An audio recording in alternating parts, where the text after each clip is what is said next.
May be just because of the low expectations I had from the venom trilogy, हो सकता है कि मैंने इसी रीजन से इस मूवी को ज्यादा एंजॉय किया है। देखो इस ट्रिलॉजी से तो मेरी एक्सपेक्टेशंस इसकी गुड स्टोरी लाइन के अकॉर्डिंग बहुत ज्यादा खत्म पहले ही हो चुकी थी, क्योंकि हमने कार्नेज वाली मूवी देखी थी। उस कैरेक्टर से मैंने एक्सपेक्टेशंस इतनी ज्यादा रखी थी क्योंकि हमने कार्नेज को कॉमिक्स में बहुत अच्छा कैरेक्टर देखा है। और तो और वेनम एज एन इंडिविजुअल सिम्बाइट, वो भी हमने स्पाइडरमैन 3 में जब देखा था तो हमारी एक्सपेक्टेशंस बहुत ज्यादा बढ़ गई थी। Anyways this movie short has the best story line from the second part of the venom trilogy. Okay, so venom trilogy का जो एक रिलेशनशिप है मेरे साथ वो बहुत ज्यादा एजी है, क्योंकि जो इसका फर्स्ट पार्ट आया था वो मेरे लिए बहुत ज्यादा सेटिस्फाइंग नहीं था। स्टिल उसके अंदर मेरे लिए एक बहुत ज्यादा स्वीट स्पॉट है, क्योंकि सोनी ने कुछ नया ट्राई किया था उस time. That is the reason I keep that movie in one of the most entertainment movies of Sony franchise. पर चीजें यहाँ पे खत्म नहीं होती है, क्योंकि उन्होंने फिर सेकंड पार्ट बनाया, जिसकी वजह से सारी की सारी स्टोरी लाइन मिट्टी में मिल गई। थैंकफुली उन्होंने थर्ड पार्ट को सेकंड पार्ट से ज्यादा वर्सेटाइल दिखाने की कोशिश की है। सो वेनम द लास्ट डांस यहाँ पे एडी और वेनम के रिलेशनशिप और रोमांस को यहाँ पे ज्यादा फोकस करती है और ज्यादा हाईलाइट करती है, और वो सोनी वर्स को सेटअप करने में इतनी ज्यादा मेहनत नहीं करती है। अब देखो बात यह है कि एडी ब्रॉक का जो कैरेक्टर है वो बहुत ज्यादा कॉम्प्लेक्स भी है और वह कॉन्फ्लिक्टेड एंटी हीरो है कॉमिक्स के अकॉर्डिंग। पर यहाँ पे मूवी के स्टोरी लाइन को प्लस पॉइंट देने के लिए वो एक पैथेटिक सेल्फ के अंदर बंद के रह जाता है। बहुत ही ज्यादा मम्बलिंग और स्टम्बलिंग है, and it just feels like he just wants to get over this franchise.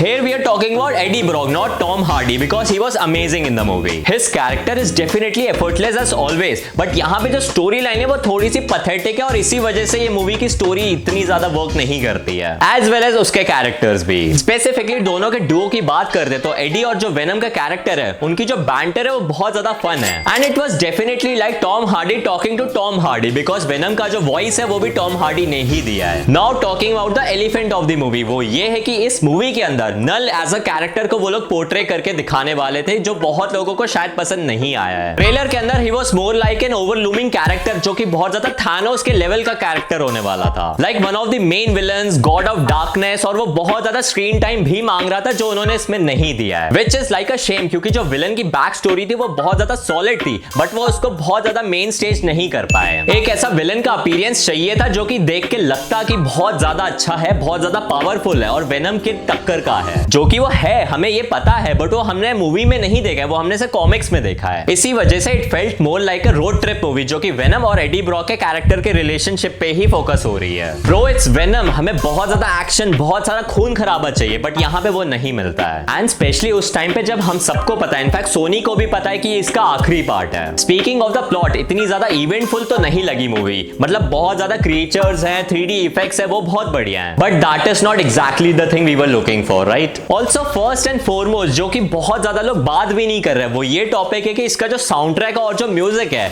वो बहुत ज्यादा मिस हिट लगा मुझे। देखो यहाँ पे उनको म्यूजिक को लेके बहुत ज्यादा चीजों को एम्पलीफाई करना था, बहुत ज्यादा टेररिज्म शो करना था, जो कि आई वाज एक्सपेक्टिंग कि फर्स्ट हाफ में होगा, बट वो नहीं हुआ, बट जो सेकंड हाफ में भी होना चाहिए था वो भी नहीं हुआ। क्लाइमैक्स में भी चीजें बहुत ज्यादा ब्लैंड ही लग रही थी। It's a life threatening situation even for the world, उतना लेवल का भी इंटेंसिटी फील नहीं होता है। सारी चीजों का जो कोर है वो एक इमोशनल ड्रामा है, जो कि वेनम के फेयरवेल को दिखाने के चक्कर में पूरी मूवी खत्म कर देता है, क्योंकि यहाँ पे पेसिंग बहुत ज्यादा क्लमजी है और जो कैरेक्टर डेवलपमेंट है वो ऑलमोस्ट ना के बराबर है। एनीवेज यहाँ पे जो सोनी स्पाइडरमैन यूनिवर्स है, जिसके अंदर खुद स्पाइडरमैन भी नहीं है, लॉल, उसको हम मार्वल सिनेमैटिक यूनिवर्स से कंपेयर नहीं कर पाएंगे, क्योंकि इतने ज्यादा स्टेक्स ही नहीं है। कितनी ज्यादा एक्सपेक्टेशंस थी हमारी कि एंड्रयू गारफील्ड का स्पाइडरमैन आएगा, वो वेनम से मिलेगा, वो लोग अलग अलग लोगों से लड़ेंगे, but anyways it was like a fun enjoyable ride for me for the very first time. तो यार देखो यहाँ पे मैं मूवी को क्रिटिसाइज कर रहा हूँ, बट मैं उसको हेट नहीं कर रहा हूँ, और मुझे ये समझ में नहीं आता कि लोग इसको हेट क्यों कर रहे इतना ज्यादा। इनफैक्ट लोग आजकल हर मूवी को हेट कर रहे हैं, आई डोंट नो व्हाई। या तो लोग एक्चुअली इस मूवी के प्लॉट को देख देख के बहुत ज्यादा बोर हो चुके हैं, या फिर वो अपने आप को बहुत ज्यादा सुपीरियर समझ रहे कि हम तो बहुत बड़े हैं और हम छोटी मोटी मूवीज देखेंगे ही नहीं। Anyways it was a popcorn flick movie for me, and you should give it a try at least for once.